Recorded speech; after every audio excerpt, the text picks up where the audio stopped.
샬롬, 한 주 동안 주님의 은혜 가운데 평안하셨습니까? 추운 겨울을 이겨내고 아름다운 꽃봉오리를 활짝 핀 봄꽃처럼 우리 신앙도 우리의 삶도 아름다운 향기를 내는 이번 4월이 되기를 예수님의 이름으로 축원드립니다. 오늘 이 아침에 주신 하나님의 말씀은 사도행전 1장 6절에서 11절까지의 말씀입니다.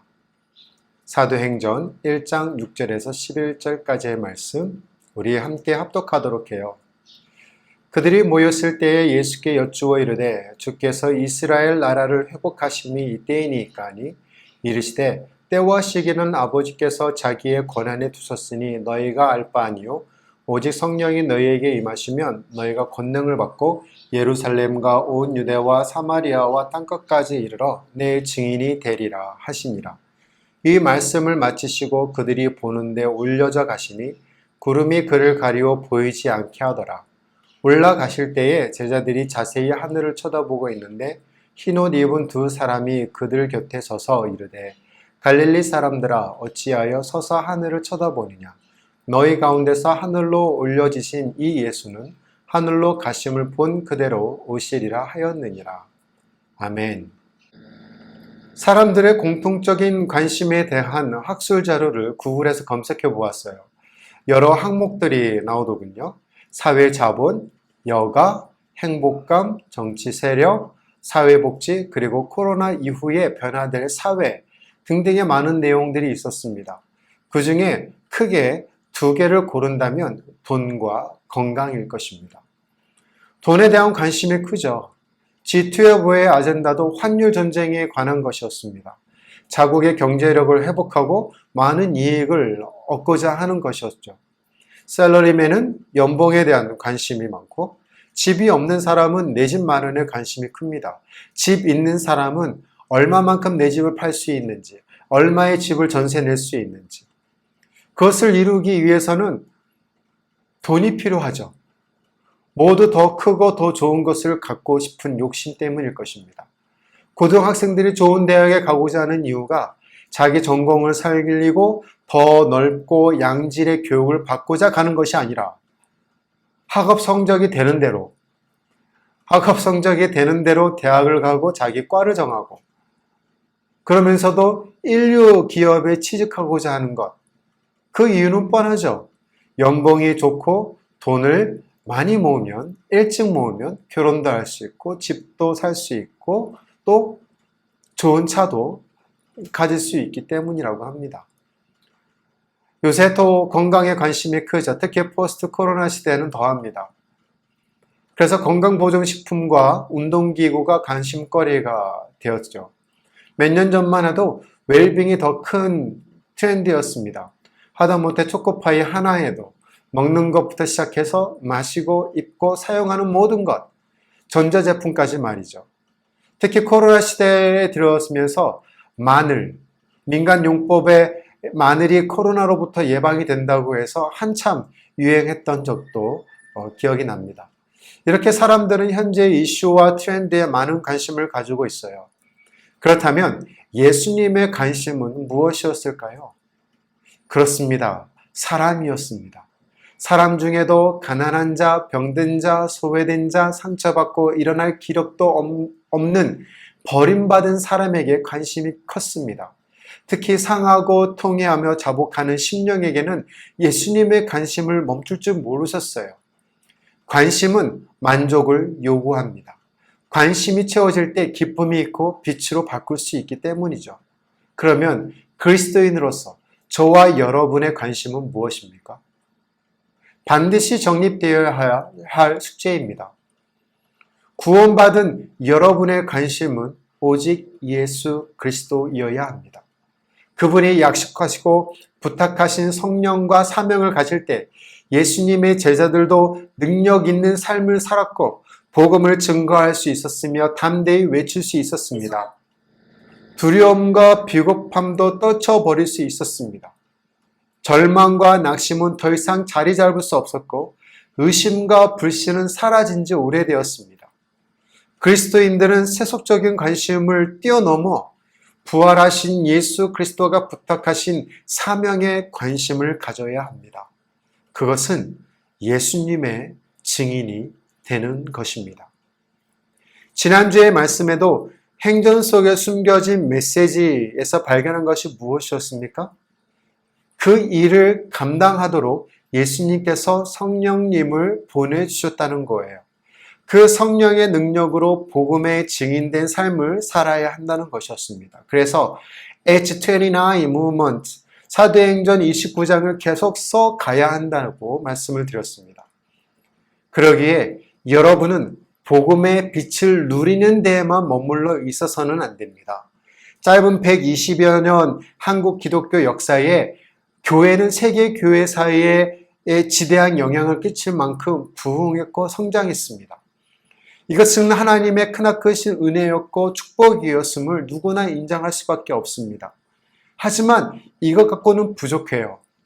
마지막 남은 모슬림 지역의 복음 선교를 위해 선교 사명에 불을 붙이고 복음이 열려있는 추수 지역에 낫을 들고 가서 곡식을 추수하며 창의적 접근 지역을 향해 부흥의 불바다를 일으키고 더 나아가서는 선교의 땅 끝이라고 하는 이스라엘의 회복을 일으키는 책임이 저와 여러분에게 있다는 겁니다. 이 일을 위해서 여러분은 예수님의 증인이 되어야 합니다. 보고 들은 것을 전하지 않으면 안 되는 사도들의 고백처럼 증인이 되어야 합니다. 여러분 또한 증인이 되는 삶을 살아야 합니다. 그러기 위해서 먼저 성령을 받아야 합니다. 이것은 예수님께서 약속하신 것이죠. 그러나 중요한 것은 여러분은 이미 성령을 받으셨다는 것이에요. 누구든지 예수를 주라 시인하는 것은 성령의 도움이 없이는 고백하지 못하기 때문입니다. 여러분은 하나님을 아버지라고 부르십니까? 로마서 8장 16절, 성령이 친히 우리의 영과 더불어 우리가 하나님의 자녀인 것을 증언하시니 라고 기록되어 있어요. 여러분은 예수님을 주님이라고 고백하고 계십니까? 고린도전서 12장 3절 말씀, 그러므로 내가 너희에게 알리노니 하나님의 영으로 말하는 자는 누구든지 예수를 저주할 자라 하지 아니하고 또 성령으로 아니하고는 누구든지 예수를 주라 할 수 없느니라. 그렇습니다. 우리는 이미 성령을 받았습니다. 그래서 하나님을 아버지 아바라고 부르고 예수님을 나의 주님이라고 고백을 할 수 있는 것이죠. 이미 여러분은 성령의 권능을 받으셨습니다. 그러기에 증인의 사역, 성령의 역사 없이는 불가능한 증인의 사역을 감당할 수 있습니다. 8절 말씀입니다. 오직 성령이 너에게 임하시면 너희가 권능을 받고 예루살렘과 온 유대와 사마리아와 땅끝까지 이르러 내 증인이 되리라 하시니라. 아멘. 효과적인 복음 사역이 이루어지기 위해서는 전술과 전략이 필요합니다. 그리고 준비되어진 상황도 중요하죠. 그러나 오늘날에는 이런 것에 과도하게 신경 쓰느라 정작 중요한 것 뭐죠? 성령 충만을 소홀히 여기는 경향이 없지 않아 있습니다. 누가복음이 기록된 이유는 예수님께서 행하시고 가르치시기 시작한 것을 기록한 것이라면 사도행전은 말씀을 통해 성령의 권능으로 하나님의 교회가 세워진 것을 기록한 것이라고 지난주에 말씀을 드렸습니다. 총동원 주일이라는 프로그램에서 선물로 하나님의 교회가 세워지는 것이 아니에요. 인기 연예인의 간증을 통해서 교회의 사람의 수가 많아지는 것도 아닙니다. 그러나 많은 이들은 이런 애매한 것에 전략적이고도 전술적인 복음 사역을 하려고 해요. 하나님의 나라의 확장은 교회의 성도 수가 많아져서 확장되는 것이 아닙니다. 교회가 양적으로 성장함으로 하나님 나라가 확장하는 것은 더더욱 아니에요. 오직 성령의 권능으로 확장되는 나라, 이것이 하나님의 나라가 확장케 되는 것입니다. 그렇다면 그 권능은 어떻게 받을 수 있습니까? 다시 한번 8절을 볼까요? 오직 성령이 너희에게 임하시면 너희가 권능을 받고 You will receive the power when the Holy Spirit comes on you. 영어 성경을 보면 여기서 조건문인 if라는 단어를 사용하지 않았습니다. when, 이라는 단어를 사용했죠. 성령의 권능을 받는 것은 조건에 따라서 주어지고 마는 것이 아니라는 것이에요. 성령을 받으면 자동적으로 그 권능을 받게 된다는 겁니다. When Holy Spirit comes on you, you will receive power. 이 권능은 신비적인 능력만을 말하지 않습니다. 방언을 하고 시유 은사가 나타나고 통변을 하고 그런 은사를 말하는 게 아니에요. 증인으로서의 사역, 복음의 증인으로서 예수님의 증인으로서의 사역을 수용하는데 필요로 하는 모든 능력을 말을 합니다. 그러기에 성령의 능력으로 하나님의 나라가 세워지는 것은 당연한 일이죠. 예수님 자신이 세례를 받으실 때 성령과 능력으로 기름 부음을 받은 것처럼 여러분들도 그와 똑같이 기름 부음을 받으셨음을 믿으십시오. 그 믿음과 능력으로 증인된 복음 사역을 수행할 수 있습니다. 그러기에 예수님은 마지막 가르침에서 아버지의 약속하신 것을 받기까지 예루살렘을 떠나지 말라고 당부하셨습니다. 그리고 성령이 임하시면 하나님 나라 확장을 위해서 땅끝까지 증인이 되라고 말씀하신 것이었어요. 그럼 진정한 증인이란 누구일까요? 증인으로서의 사역은 본서 전체에 걸려있는 핵심 주제입니다.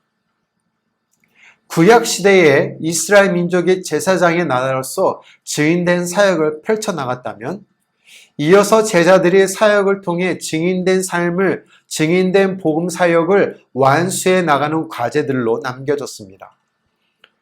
예수님의 제자들에게 성령을 보내주시겠다는 약속과 땅끝까지 이르러 증인의 사명을 감당하라는 명령과 그리고 반드시 다시 오신다는 약속을 남기고 예수님은 승천하셨습니다. 본문 8절에서만 3번 반복되어지는 단어가 나오는데 바로 너희라는 단어입니다. 오직 성령이 너희에게 임하시면 너희가 권능을 받고 너희가 예루살렘과 온 유대와 사마리아와 땅끝까지 이르러 내 증인이 되리라 하시니라. You will receive power when the Holy Spirit comes on you, and you will be my witnesses in Jerusalem and in all Judea, in Samaria, and to the ends of the earth. 너희가 임하시면 너희가 권능을 받고 너희가 내 증인이 되리라. 여기서 너희는 누구를 말합니까? 네, 바로 자충우돌하는 어리석고 약하고 아무 힘도 없는 제자들이었어요. 그런데 그들에게 예수님의 죽음과 부활을 증거하는 증인으로 삼으시겠다고 예수님께서 말씀하셨어요. 증인으로서의 자격 조건이 중요하지 않습니다. 변호사는 되고 의사는 되고 목사는 되고 높은 학문을 가지고 있는 사람들만 증인의 삶을 살라고 조건이 되어 있습니까? 아닙니다. 어부도 되고 주부도 되고 재수생도 되고 실직자도 되고 싱글맘도 주님의 복음의 사역에 동참할 수 있습니다. 조건이 없어요. 사람의 성품과 외부적 조건들이 중요하지 않습니다. 오직 하나님의 성령으로 능하여진 하나님의 일꾼이면 됩니다. 그 사람을 바로 증인이라고 말을 합니다. 지난주에 순교자라는 말이 헬라어에서 증인에서 유래되었다고 말씀을 드렸죠. 증인은 순교자 자세를 가지고 죽음을 두려워하지 않고 보고 들은 것을 증거해야 함을 말씀을 드렸습니다. 사도들을 향해 예루살렘 종교 지도자들이 핍박하는 것에도 담대히 말할 수 있었고 오히려 주의 고난에 동참함에 기뻐했던 증인됨을 볼 수 있었죠. 예수 그리스도의 증인으로 삶의 마지막 이 순교의 자리에 있다 하여도 로마 원형 경기장의 관중들의 웃음거리로 맹수들의 식사거리가 되는 현장에 있다 하여도 뜨거운 기름을 온몸에 발라져 어두운 로마 거리를 밝히는 횃불이 되어도 돌에 맞아 죽거나 목베임을 당하거나 거꾸로 십자가에 달려 죽거나 차가운 감옥에 쓸쓸하게 죽어간다 하여도 알려지지 않은 조선 땅, 미개하고 아무것도 보이지 않았던 조선 땅에 복음을 전하기 위해 오셨던 많은 선교사님들, 조선 땅을 밟아보지도 못하고 백길에서 전염병으로 파손으로 순교를 당한 분들, 풍토병에 걸려 사랑하는 아내를, 자녀를 잃어버린 선교사님들, 연약한 의료시설로 먼저 주님의 품으로 보내어야만 했던 사랑하는 동료들, 많은 조롱과 박해 속에서도 평양 대붕을 일으키고 병원이 세워지고 학당이 세워지고 그리고 교회가 세워졌던 모든 일들, 그 모든 일들은 성령의 능력으로 능하심을 받은 자들, 바로 하나님의 사람들이었습니다. 그 사람들이 예수 그리스도의 복음의 증인이었습니다. 이제 여러분도 행하셔야 합니다. 아, 그렇구나. 내가 복음의 사역자였구나. 성령의 권능이 나에게도 있었구나 하고 감탄으로만 끝나지 마십시오. 이제 예수님의 증인으로서 행해야 합니다. 예수님은 10절까지 제자들에게 말씀하시고 승천하시게 되었습니다. 본문 10절 볼까요? 올라가실 때에 제자들이 자세히 하늘을 쳐다보고 있는데 흰옷 입은 두 사람이 그들 곁에 서서 그들이 뭘 하고 있었습니까? 그냥 쳐다만 보고 있었어요. 주께서 가르치시고 행하신 일의 증인이 되기 위해서 예루살렘으로 행해야 했습니다. 그러나 그들이 하는 것은 자세히 하늘을 쳐다보는 것이었습니다. 여기서 말하는 자세히는 긴장한 채 열중하여 보는 것이었다는 거예요. 그러자 천사가 말을 합니다. 11절. 이르되 갈릴리 사람들아 어찌하여 서서 하늘을 쳐다보느냐. 이 말은 어정쩡한 태도로 계속 하늘을 쳐다보고 있는 제자들에게 책망하고 있는 말입니다. 그들은 예수님의 승천에 관한 말씀을 들었고 승천하고 계심을 보았어요. 또한 향후의 증인으로서 감당해야 할 사명도 받았어요. 그럼에도 불구하고 이 상황에서는 그것을 잊어버린 채 단지 예수님과 함께 있으려는 데에만 집착하고 있었던 것이었습니다. 그래서 천사는 그들에게 책망하는 것이었어요. 사명을 받았으면 이제 행하셔야 합니다. 사명을 받은 자들은 그 사명을 위해 일어나 달려가야 합니다. 만약 자기 사명을 알지 못하게 되면 죄송합니다. 돼지와 같이 됩니다. 시골 잔치집에 가면 돼지를 잡죠. 그런데 그 돼지 잡는 데는 그만한 이유가 있었다고 합니다. 주인이 소를 잡으려고 하니까 소가 하는 말이 주인님, 내가 죽으면 밭농사는 누가 합니까? 그 이야기를 들으니까 그럴듯해서 주인은 개에게로 갔습니다. 그랬더니 개가 하는 말이 주인님, 내가 죽으면 집은 누가 지킵니까? 그 말도 그럴듯해서 주인은 고양이에게 갔어요. 그랬더니 고양이가 하는 말이 주인님, 내가 죽으면 쥐는 누가 잡지요? 그 말도 그렇다죠. 주인은 돼지에게로 갔습니다. 돼지는 말도 없이 잠만 자고 있었어요. 결국 주인은 잔치를 위해 사명이 없는 돼지를 잡게 된 것입니다. 사람들 가운데 살 뻔하다가 죽은 사람도 있고 죽을 뻔하다가 살아난 사람도 있는데 그 중에서 죽을 뻔하다가 살아난 사람은 이 땅에서 해야 할 일이 있기 때문에 살아난 것이라고 말들을 하십니다. 여러분은 이 땅에 왜 있습니까? 여러분은 어떤 사명을 가지고 이 땅에서 살아가고 계십니까? 지난주에 유튜브에 올린 설교에 댓글이 하나 적혀 있었습니다. 복음의 증인으로 크리스찬들이 본이 되지 못하는 이 시대에 나로부터 변화하여 본이 되는 증인의 삶을 살 것을 기도드립니다. 아멘. 여러분은 예수님의 증인이십니다. 그리고 그 증인된 삶을 위해 지금 살아가고 있습니다. 여러분은 성령의 권능을 받은 자들입니다. 여러분을 증인으로 삼으시겠다는 주님의 약속을 신뢰하십시오. 이제 증인의 사명을 받은 여러분들은 깨어 일어나셔야 합니다. 주님께서 회복하시는 은혜를 통해 여러분의 삶을 새롭게 됨을 고백하십시오. 주님께서 주신 사명을 감당하기 위해 언제나 성령의 기름 부음을 위해 간구하십시오. 그리고 성령님께 민감하십시오. 다시 복음 앞에 서서 교회를 일으키는 참된 예배자가 되어 주십시오. 다시 복음 앞에 서서 십자가의 길을 걸어가는 예수님의 증인이 되시기를 축원드립니다.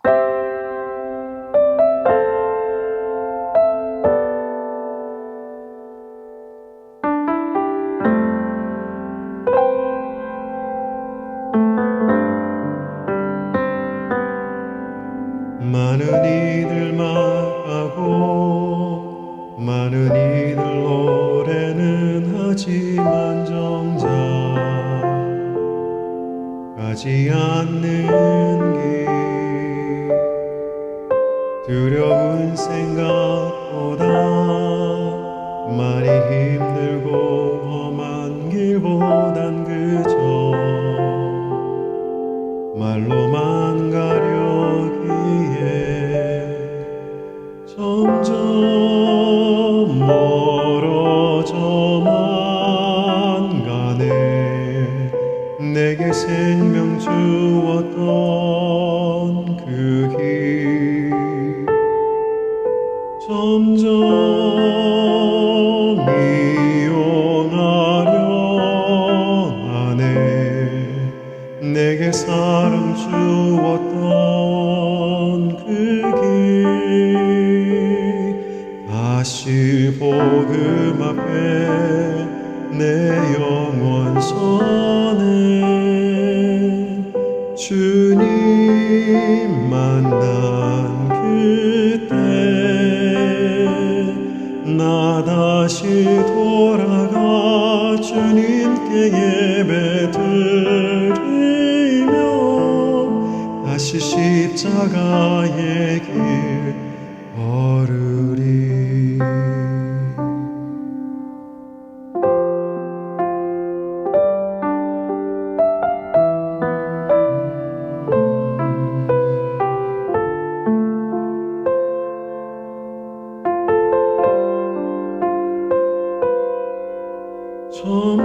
점점 멀어져만 가네. 내게 생명 주었던 그 길 점점 이용하려 하네. 내게 사랑 주었던 그 길 다시 복음 앞에 내 영원 서네. 주님 만난 그때 나 다시 돌아가 주님께 예배 드리며 다시 십자가의 길 걸으리. 점점 멀어져만 가네. 내게 생명 주었던 그 길 점점 이용하려 하네. 내게 사랑 주었던 그 길 다시 복음 앞에 내 영원 서네. 주님 만난 그때 나 다시 돌아가 주님께 예배 드리며 다시 십자가의 길 걸으리.